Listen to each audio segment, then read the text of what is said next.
بسم اللہ الرحمن الرحیم۔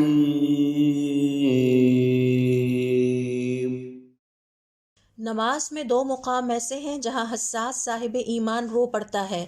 پہلا مقام قیام ہے، جس میں قرآن کریم کی تلاوت کرتے ہوئے جنت اور جہنم اور اللہ تعالیٰ کے وعدوں وعید والی آیات پر وہ اپنے نفس پر ضبط نہیں رکھ پاتا۔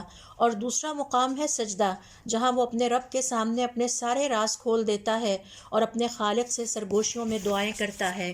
سورہ مریم کی آیت نمبر 58 میں صاحب ایمان کے سجدے کی اسی کیفیت کا ذکر کرتے ہوئے اللہ رب العزت نے فرمایا، اذا تتلی علیہم آیات الرحمن خروا سجدا وبکیا، اور جب ان پر رحمان کی آیات کی تلاوت کی جاتی ہے تو روتے ہوئے اپنے خالق کے سامنے سجدے میں پڑ جاتے ہیں۔ سجدہ مقام دعا ہے۔ سجدہ دنیا میں صاحب ایمان کی جنت ہے، کیونکہ سجدے میں وہ اپنے رب کے قریب تر ہوتا ہے۔ سجدے میں مومن کے درجات بلند ہوتے ہیں، اس کے گناہ مٹتے ہیں، وہ اپنے شیطان کو دکھ دے کر اس سے دشمنی کا اظہار کرتا ہے۔ سجدہ صاحب ایمان کے دل کو طاقت عطا کرتا ہے، اس کے ایمان اور یقین میں اضافہ کرتا ہے۔